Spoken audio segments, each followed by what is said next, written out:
Hello friends, welcome to couch coffee books. पिछले video में हमने राणा रायमल और राणा सांगा के बारे में देखा था।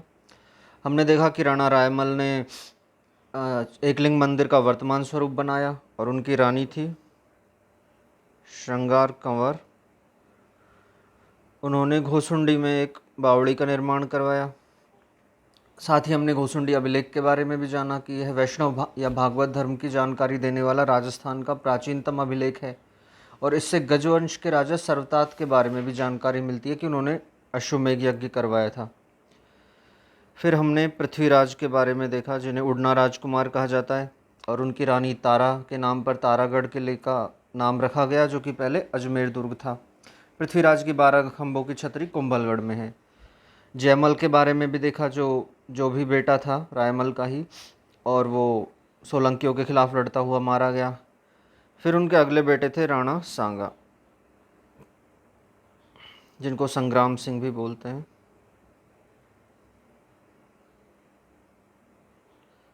उनके बारे में हमने पढ़ा था कि अपने भाइयों से विवाद के बाद वो श्रीनगर अजमेर में करमचंद पंवार के पास शरण ले लेते हैं। खातौली का युद्ध और बाड़ी का युद्ध, जो कि इब्राहिम लोदी से हुआ था, उनमें सांगा विजयी हुआ। गागरोन का युद्ध, जो महमूद खिलजी के खिलाफ हुआ था, उसमें भी सांगा विजयी हुआ था। और हरिदास चारण ने महमूद खिलजी को गिरफ्तार किया तो सांगा ने उन्हें 12 गांव भेंट किए थे। फिर हमने बाबर के साथ युद्ध देखे। पहला युद्ध बयाना का था, जिसमें सांगा जीत गया था, लेकिन खानवा के युद्ध में सांगा की पराजय हो गई थी और बाबर इस युद्ध में जीत गया और उसने गाजी की उपाधि धारण कर ली थी। बाबर ने इस युद्ध से पहले जिहाद की घोषणा की, शराब ना पीने की प्रतिज्ञा की और मुस्लिम व्यापारियों का तमगा कर माफ़ कर दिया। फिर हमने पाती परवन के बारे में पढ़ा था कि सांगा ने युद्ध से पहले राजस्थान के सारे राजाओं को पत्र लिखकर सहायता मांगी थी। हमने ये भी बताया कि कौन कौन से राजा उसमें सहायता करने के लिए आए थे। झाला अज्जा ने युद्ध का नेतृत्व किया जब सांगा घायल हो गए थे और सांगा का इलाज बसवा में किया गया। सांगा को जहर इरीच में दिया गया। सांगा की मृत्यु कालपी में हुई और उनकी छतरी मांडलगढ़ में बनी हुई है। इसकी हमने ट्रिक भी देखी थी कि इसको किस तरह से याद करना है। अब हम आगे चलते हैं। जो सांगा थे, उनके 4 प्रमुख पुत्र थे। राणा सांगा के 4 पुत्र थे। एक तो थे भोजराज, ये इनके सबसे बड़े बेटे थे, और इनकी पत्नी थी मीराबाई। मीराबाई के बारे में आप सब जानते हैं, कृष्ण भक्ति के लिए ये जानी जाती है। तो जो सांगा थे वो मीराबाई के ससुर जी थे। ये राणा सांगा की पुत्रवधू थी मीराबाई, और जो सबसे बड़े बेटे थे भोजराज, उनकी ये पत्नी थी मीराबाई। इनके बारे में ज़्यादा कुछ है नहीं, इतना ही है। दूसरे एक बेटे थे रतन सिंह। रतन सिंह सांगा की मृत्यु के बाद राणा बने थे। सांगा की मृत्यु के बाद राणा बने और इनकी मृत्यु बूंदी के सूरजमल के खिलाफ, जो बूंदी का सूरजमल था, उनके और इनके बीच में टसल चलती रहती थी हमेशा। तो एक बार किसी बात पर झगड़ा हो गया, विवाद हो गया, दोनों एक दूसरे से युद्ध कर बैठे और उसमें रतन सिंह की मृत्यु हो गई। अब उसके बाद एक थोड़े प्रमुख राजा हुए विक्रमादित्य और उदय सिंह। इनके बारे में हम देखते हैं। राणा विक्रमादित्य 1531 से 36 तक। इनके पिता थे सांगा और माता व संरक्षिका थी कर्मावती, जो बूंदी की हाड़ी रानी थी। यही इनकी माता थी, और चूंकि इनकी उम्र कम थी जब इनको शासक बनाया गया, तो इनका संरक्षण का कार्य भी इनकी माता ने किया था, हाड़ी रानी बूंदी की ने। गुजरात का एक शासक था, इधर देखते हैं हम, बहादुर शाह गुजरात का शासक था। उसने मेवाड़ पर आक्रमण कर दिया। 1533 में मेवाड़ पर आक्रमण किया। उस समय कर्मावती थी संरक्षिका वहाँ पर।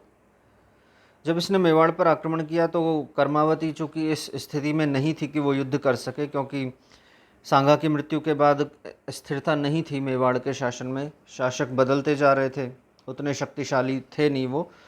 तो उन्होंने संधि कर ली बहादुर शाह के साथ और उसको रणथंभौर का किला देकर वापस लौटा दिया। बिना युद्ध किए संधि कर ली और रणथंभौर का किला वापस लौटा दिया। बहादुर शाह वापस गुजरात आ गया। फिर 1534-35 में इसने सोचा, यार जब बिना युद्ध किए हमको किला मिल रहा है, मेवाड़ की स्थिति उतनी मजबूत है नहीं, तो पुनः आक्रमण करते हैं। तो उसने दोबारा आक्रमण कर दिया। इस बार कर्मावती ने, जो मुग़ल बादशाह था हुमायूं, उसको सहायता के लिए राखी भेजी थी। ये आप सब ने पढ़ा होगा, ये कहानी बचपन में कहानियों में पढ़ी होगी कि कर्मावती ने हुमायूं को राखी भेजी सहायता के लिए। लेकिन हुमायूं समय पर मदद नहीं कर पाया और ये बहादुर शाह ने अटैक कर दिया चित्तौड़ पर। तो 1535 में चित्तौड़ का दूसरा साका हुआ था। इसमें मुग़ल सेना पराजित हो गई थी, तो दूसरा साका हुआ। साका मैंने आपको बताया जौहर प्लस केसरिया। जौहर में स्त्रियां, जो वहाँ की रानियां थी, उनकी दासियां, सारी महिलाएं थी, वो अग्नि में स्नान कर लेती थी, अग्नि में अपने आप को आहुति दे देती थी। और केसरिया में जो पुरुष हैं, सर पर केसरिया कपड़ा लपेटकर युद्ध में कूद जाया करते थे, या तो मरना है या मारना है। तो जौहर हुआ, रानी कर्मावती ने जौहर किया। और बाघ सिंह, देवलिया के बाघ सिंह थे। पहले प्रतापगढ़ को देवलिया नाम से ही जाना जाता था। तो देवलिया के प्रतापगढ़ देवलिया, यहाँ के बाघ सिंह के नेतृत्व में केसरिया किया गया था। तो अगर क्वेश्चन आता है चित्तौड़ का दूसरा साका कब हुआ, किसके आक्रमण के समय हुआ, तो गुजरात के बहादुर शाह के आक्रमण के समय हुआ 1535 में। इसमें जौहर रानी कर्मावती ने किया, केसरिया बाघ सिंह के नेतृत्व में किया गया था। इसके बाद मेवाड़ का नया प्रशासक बनाया गया बनवीर को। बनवीर जो था उड़ना पृथ्वीराज का दासी पुत्र था। जो उड़ना पृथ्वीराज था, उनकी दासी का पुत्र था बनवीर। अब चूंकि और कोई ऑप्शन इनके पास था नहीं, तो उन्होंने बनवीर को ही शासक बना दिया मेवाड़ का उस समय के लिए। विक्रमादित्य काफ़ी छोटे थे। बनवीर शुरू में तो बन गया शासक, बाद में उसको लगा कि यार अब ऐसे तो मैं कितने दिन तक रहूँगा शासक, थोड़े दिन बाद विक्रमादित्य भी बड़ा हो जाएगा। तो उसने विक्रमादित्य की हत्या कर दी। उसने चुपचाप जाके विक्रमादित्य की हत्या कर दी। लेकिन विक्रमादित्य का एक और भाई था, उदय सिंह। उसने सोचा बनवीर ने कि अगर मैं उदय सिंह को भी मार दूं तो फिर तो कोई बचेगा ही नहीं उत्तराधिकारी मेवाड़ का, और फिर पूरा शासन मेरे नियंत्रण में आ जाएगा। तो फिर वो विश्व प्रसिद्ध कहानी आपने सुनी होगी पन्ना धाय की, कि किस तरह बनवीर उदय सिंह को मारने के लिए जाता है और पन्ना धाय अपने पुत्र चंदन का बलिदान दे देती है।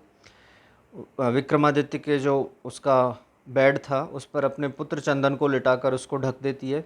और जब बनवीर आता है कि विक्रमादित्य कहाँ है, तो वो अपने पुत्र की ओर इशारा कर देती है। और बनवीर चंदन को विक्रमादित्य समझकर तलवार से 2 टुकड़े करके मार के चला जाता है। उसे लगता है मैंने विक्रमादित्य को मार दिया, जबकि पन्ना धाय के पुत्र चंदन को मारता है वो।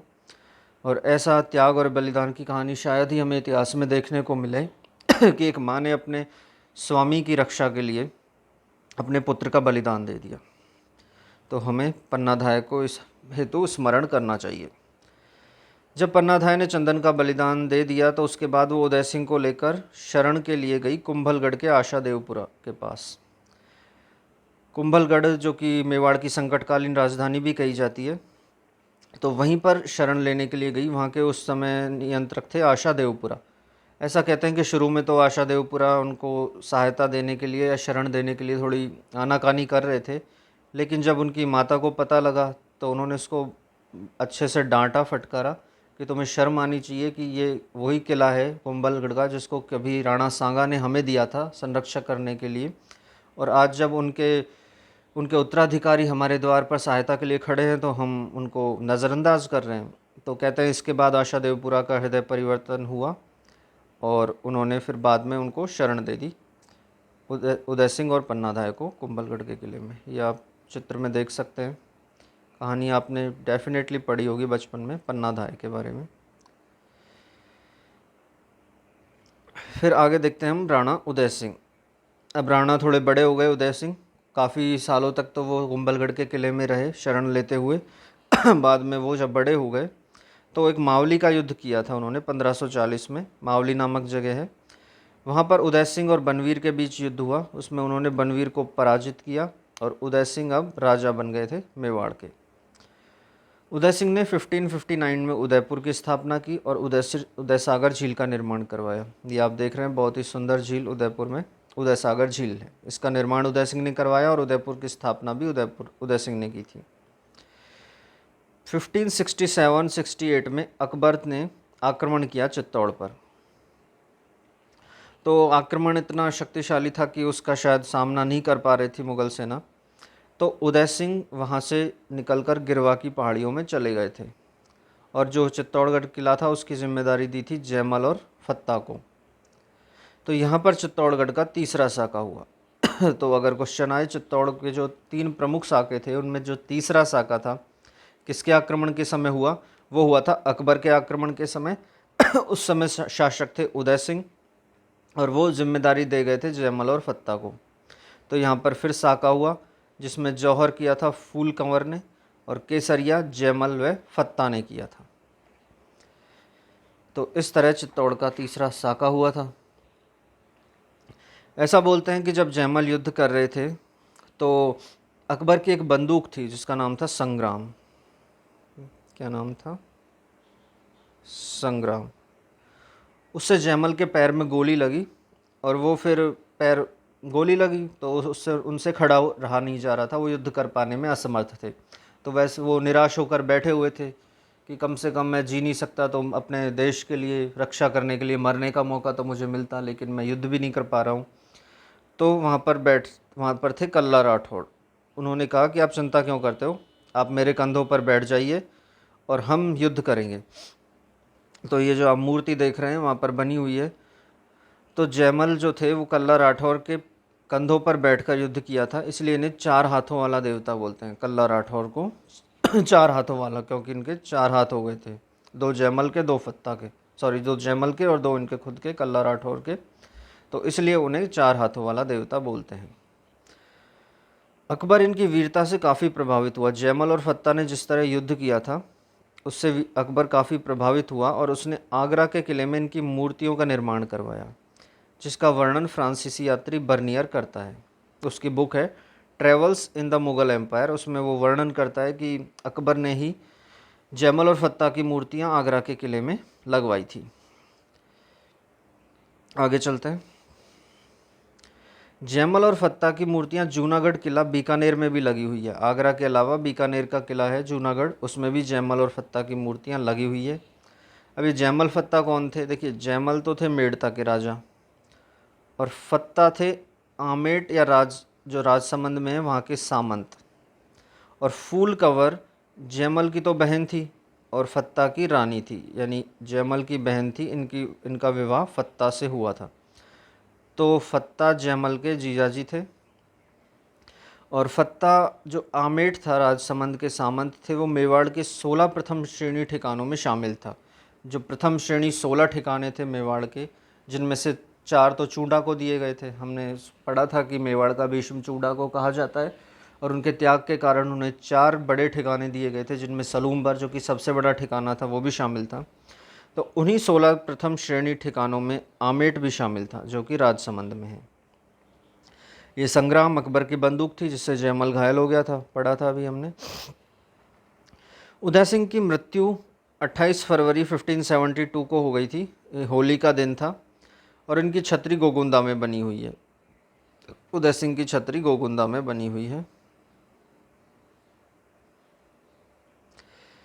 लेकिन इन्होंने, जब इनकी मृत्यु हुई तो इन्होंने छोटे बेटे जगमाल को राजा बनाया, ना कि बड़े बेटे प्रताप को। जब वो मृत्युशैया पर थे तो उन्होंने घोषणा की कि मेरा अगला उत्तराधिकारी जगमाल होगा, ना कि प्रताप। महाराणा प्रताप को उन्होंने शासक नहीं बनाया था। अब हम देखते हैं महाराणा प्रताप के बारे में। वीर शिरोमणि महाराणा प्रताप। इनके पिता थे उदय सिंह, माता जयवंताबाई सोनगरा। सोनगरा की रानी राजकुमारी थी, तो जयवंताबाई सोनगरा। इनकी रानी थी अजबदे पंवार, और इनका जन्म हुआ था कुंभलगढ़ में 9 मई 1540 को। जो प्रताप, जो कि उदय सिंह मृत्यु के समय जगमाल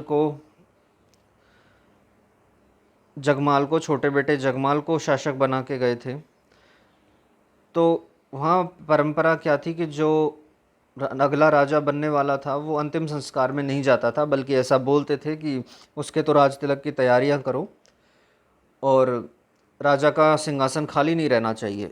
तो जब उदय सिंह का अंतिम संस्कार था उसमें वो शासक नहीं जाता था, वो व्यक्ति नहीं जाता था जिसको अगला राजा बनाया जाता था।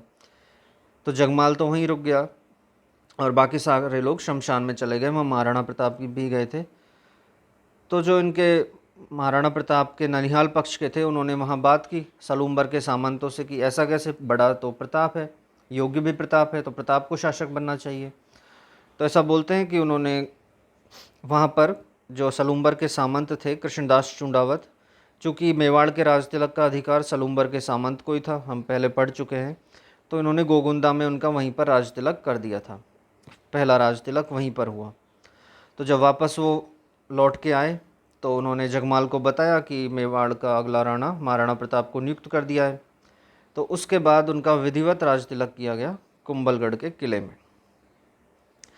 अकबर जब आक्रमण कर रहा था तो उसने सोचा कि लड़ाई से क्या फ़ायदा, वैसे ही शांति से मामला हल हो जाए। तो उसने प्रताप को समझाने के लिए 4 दूत भेजे थे। पहले थे जलाल खान कोरची, फिर मान सिंह, फिर भगवंत दास, फिर टोडरमल। ये 4 उन्होंने शासक भेजे थे, दूत थे। इसको आप याद रख लो JMBT से, जैसे जलाल खान कोरची, M से मान सिंह, B से भगवंत दास, T से टोडरमल। इनका सीक्वेंस भी याद हो जाएगा। डेट आप देख लेना कब भेजा था इनको। ये हमारे महाराणा प्रताप हैं। फिर है विश्व प्रसिद्ध हल्दी घाटी का युद्ध। ये हुआ था 18 जून 1576 को। इसमें प्रताप के ओर से सहायक थे कृष्णदास चूंडावत सलूम्बर के, रामशाह तोमर ग्वालियर के, हाकिम खां सूर और पूंजा भील, ये इनके प्रमुख सहायक थे। जबकि अकबर की ओर से युद्ध किया था मान सिंह ने और आसफ खां ने। इसके लिए एक ट्रिक बनाई है मैंने। हाकिम ने राम कृष्ण को पूजा। हाकिम से हाकिम खां सूर, राम से रामशाह तोमर, कृष्ण से कृष्णदास चूंडावत और पूजा से पूंजा भील। तो हाकिम ने राम कृष्ण को पूजा, ये ट्रिक है, इससे आप याद रख सकते हैं चारों जो सहायक थे प्रताप के। युद्ध में जब आपको पता ही है चेतक भी अपने सर पर हाथी जैसा ये लगा के युद्ध करता था। हाथी की सूंड की जैसे डिज़ाइन का ये एक हथियार, तो क्या उसका वस्त्र बोल लीजिए, इस तरह का लगा के वो युद्ध करता था, ताकि सामने जो भी हाथी युद्ध कर रहे हैं वो एक बार तो कन्फ्यूज़ हो जाएं, वो उनको भी लगे कि ये छोटा हाथी है, इस तरह का कुछ कन्फ्यूज़न क्रिएट करने के लिए। तो जब प्रताप और मान सिंह आपस में आमने सामने थे तो जो चेतक था वो उसका हाथी था मान सिंह का, उसके सिर पर पैर रख के ऊपर तक चढ़ गया था और प्रताप ने भाला फेंक के मारा था मान सिंह पर। तो ये इस हौदे में छिप गया था। ये जो बैठने का होता है इसको हौदा बोलते हैं, इसमें छिप गया था। लेकिन जो सूंड में हाथी की सूंड थी उसमें वो एक कटार लिए हुआ था और उससे उसने चेतक के पैर को काट दिया था, जिससे चेतक घायल हो गया था। चेतक के घायल होते ही राणा प्रताप को युद्ध से बाहर जाना पड़ा और उसका नेतृत्व किया झालामान या झालाबीदा ने।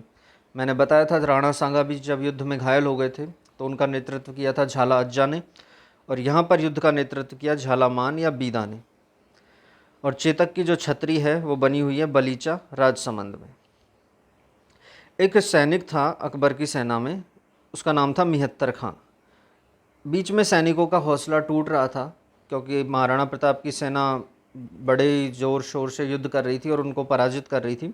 तो उसने एक झूठी अफवाह फैला दी कि अकबर आने वाला है। अकबर के आने की झूठी खबर किसने फैलाई? मिहत्तर खां ने। तो जब सैनिकों को पता लगा कि अकबर आ रहा है तो उनमें अलग ही लेवल का जोश आ गया और वो फिर से युद्ध करने लगे। तो क्वेश्चन आता है अगर कि अकबर के आने की झूठी सूचना किसने फैलाई, तो मिहत्तर खां ने। चूँकि मानसिंह प्रताप से अधीनता स्वीकार करवाने में असफल रहा था, राणा प्रताप को अधीनता स्वीकार नहीं करवा पाया मानसिंह। अकबर ने बहुत प्रयास किए, मानसिंह को भेजा, युद्ध भी करवाया, लेकिन कोई परिणाम नहीं निकला। तो इससे अकबर काफ़ी नाराज़ हो गया मानसिंह और आसफ खां से, और उसने उनके दरबार में प्रवेश पर ही रोक लगा दी। उनको बोल दिया कि आज के बाद मुझे अपना मुंह मत दिखाना। दरबार में आने पर रोक लगा दी उनके। अब हम हल्दी घाटी युद्ध के कुछ नाम देख लेते हैं, प्रमुख इतिहासकारों ने क्या क्या नाम दिए। पहला तो है जेम्स टॉड। देखो जेम्स टॉड ने दो नाम दिए थे। एक तो था मेवाड़ का मैराथन, ये उन्होंने बोला था दिवेर के युद्ध को, और मेवाड़ की थर्मोपोली बोली हल्दी घाटी को। देखो जेम्स टॉड अंग्रेज़ थे तो वो अंग्रेज़ी नाम ही देंगे, ऑब्वियस है, बाकी नाम तो अलग हैं। ये अंग्रेज़ी नाम है थर्मोपोली और मैराथन। तो देखिए इसको कन्फ्यूजन को दूर करने के लिए कि किस युद्ध को क्या बोला, थर्मोपोली तो बोला हल्दी घाटी को। देखो इसमें वर्ड आ रहा है पॉली, पॉली से आप याद रखो पीली, और पीली क्या होती है? हल्दी, हल्दी पीली होती है, तो हल्दी घाटी युद्ध का नाम दिया था थर्मोपोली। और मैराथन बोला दिवेर को, तो जो दिलेर आदमी होता है, दिवेर से आप याद रखो दिलेर। जो दिलेर आदमी होता है वही मैराथन पूरी कर सकता है। मैराथन जो दौड़ होती है उसको दिलेर आदमी ही पूरी कर सकता है, तो दिवेर के युद्ध का नाम दिया था मैराथन। आई होप आपको इससे याद हो जाएगा अच्छे से। अबुल फजल ने नाम दिया खमनौर का युद्ध। देखो, अबुल फजल में वर्ड आ रहा है जल, और जल का एक पर्यायवाची होता है नीर होता है, और खमनौर में नौर आ रहा है। तो अब ये ट्रिक्स है, याद करने के लिए ऐसे ही जुगाड़ करने पड़ते हैं। तो जल और नीर, तो अबुल फजल ने खमनौर का युद्ध बोला था हल्दी घाटी को। बदायूनी, इसने युद्ध में भी भाग लिया था, और बदायूनी ने इस युद्ध को बोला गोगुंदा का युद्ध। इसको ऐसे याद रख लीजिए, इसमें बंदा आ रहा है, इसमें गुंदा आ रहा है, तो बंदा गुंदा, बदायूनी ने गोगुंदा युद्ध। और आदर्शी लाल श्रीवास्तव, इन्होंने इसको बादशाह बाग का युद्ध का नाम दिया था। ये आपको अलग से याद रख लेना, आदर्शी लाल श्रीवास्तव, बादशाह बाग का युद्ध।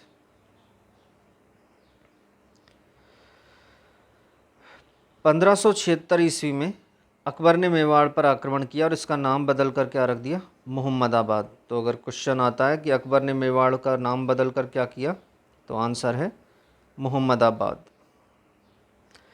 मुगल सेनापति शाहबाज खां के कुंभलगढ़ पर आक्रमण, इसने 3 आक्रमण किए थे कुंभलगढ़ पर, 1577 में, 78 में और 79 में। ये लगातार 3 आक्रमण किए थे। एक शेरपुर की घटना और उसका जिक्र करना भी ज़रूरी है यहाँ पर। 1580 में उदयपुर में हुई थी। एक मुग़ल सेनापति था अब्दुल रहीम, उसकी बेगमें कहीं यात्रा पर जा रही थी, तो रास्ते में अमर सिंह ने उनको गिरफ़्तार कर लिया, क्योंकि उस समय ये पहाड़ियों में छुप कर रह रहे थे और गुरिल्ला वॉरफेयर का यूज़ कर रहे थे। तो उसने गिरफ़्तार कर लिया, लेकिन जब प्रताप को ये बात पता लगी तो उन्होंने अमर सिंह को डांटा फटकारा और उस मुग़ल सेनापति की सारी बेगमों को ससम्मान वापस लौटा दिया। तो ये थी हमारे महाराणा प्रताप की महानता। प्रताप के हाथी कौन कौन से थे? इस युद्ध में हाथी भी फेमस हुए हैं। एक तो लूणा थे, और एक था राम प्रसाद, जिसका अकबर ने बाद में नाम बदल कर क्या कर दिया, पीर प्रसाद। उसने बोला कि ये पीर बाबा की कृपा से हमें मिला है, तो उसका नाम बदल कर दिया था पीर प्रसाद। मुग़लों के हाथी थे मर्दाना और गजमुक्ता। तो ये हाथियों के नाम भी आपसे पूछे जा सकते हैं, तो इनको याद रखिए। प्रताप के हाथी थे लूणा और राम प्रसाद, जिसका नाम बदल कर दिया पीर प्रसाद, और मुग़लों का मर्दाना और गजमुक्ता। हल्दी घाटी युद्ध का महत्व हम देखते हैं। एक तो इसका महत्व है साम्राज्यवादी शक्ति और क्षेत्रीय स्वतंत्रता के बीच संघर्ष। जो अकबर की साम्राज्यवादी शक्ति थी, वो अपना साम्राज्य विस्तार करना चाहता था, सभी जगहों पर हथिया कर उन पर अधिकार करके अपना साम्राज्य विस्तार करना चाहता था। दूसरी तरफ प्रताप थे, जो अपनी स्वतंत्रता चाहते थे और उसके लिए अपने प्राणों का भी बलिदान देने को तैयार थे। तो इसका संघर्ष था। कम संसाधनों के साथ संघर्ष, प्रताप के पास उतने संसाधन नहीं थे जितने अकबर के पास थे। तो इससे जनता में आशा व नैतिकता का भी संचार हुआ कि हमारा जब राणा ही इतने कम संसाधनों से युद्ध कर रहा है, वो हार नहीं मान रहा, हमारे लिए वो झुकने को तैयार नहीं है, तो जनता में जोश, आशा और नैतिकता का संचार हुआ। मेवाड़ की जनता में राष्ट्रवादी भावना का भी संचार हुआ, और राष्ट्रवादियों हेतु प्रेरणा स्रोत, आज भी राष्ट्रवादियों हेतु महाराणा प्रताप एक प्रेरणा स्रोत है। एक फिर युद्ध हुआ था दिवेर का युद्ध, अभी हमने बात भी की थी, जो राजसमंद में हुआ था। जेम्स टॉड ने इसे मेवाड़ का मैराथन कहा था। मैंने बताया था दिलेर ही मैराथन दौड़ कर सकता है, तो इस तरह आप याद रख सकते हैं। मेवाड़ का मैराथन जेम्स टॉड ने किस युद्ध को कहा? दिवेर के युद्ध को। इसमें प्रताप ने मुग़ल सेना को हरा दिया था, और अमर सिंह ने मुग़ल सेनापति सुल्तान खां को मार दिया था इस युद्ध में। मुग़लों की तरफ से फिर अंतिम आक्रमण ये चलता रहा काफ़ी सालों तक। मुग़लों के बीच और प्रताप के बीच युद्ध चलते रहे धीरे धीरे। मुग़लों की तरफ से जो अंतिम आक्रमण हुआ था वो जगन्नाथ कछवाहा ने 1585 में किया था।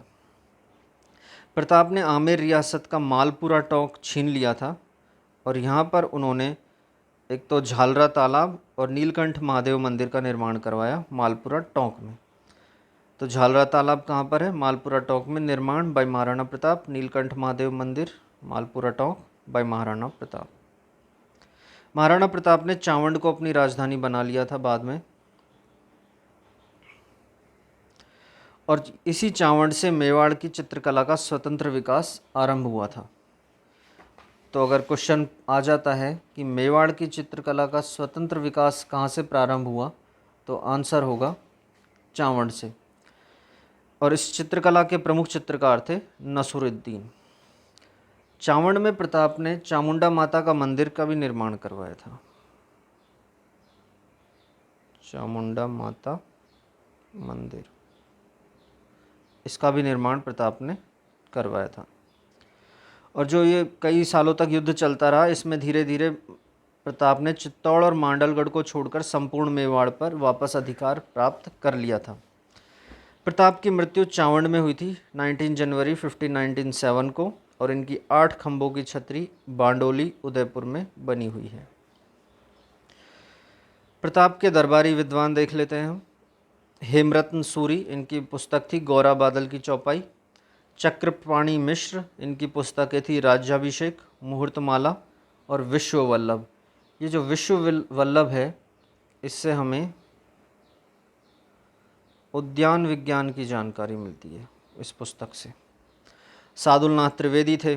भामाशाह और ताराचंद थे। भामाशाह आप जानते हैं जिन्होंने प्रताप को, इन दोनों ने ही मिलकर प्रताप को आर्थिक सहायता दी थी, और भामाशाह को बाद में उन्होंने प्रधानमंत्री भी बना दिया था। और माला सांधु और रामा सांधु, ये थे चारण विद्वान प्रताप के साइड से। तो दोस्तों, ये थे वीर शिरोमणि महाराणा प्रताप के बारे में जानकारी। हम मेवाड़ इतिहास का चौथा वीडियो देख रहे थे, और हम आगे के वीडियो में महाराणा प्रताप के बाद के जो शासक हुए उनके बारे में जानेंगे। Thank you for watching. Bye.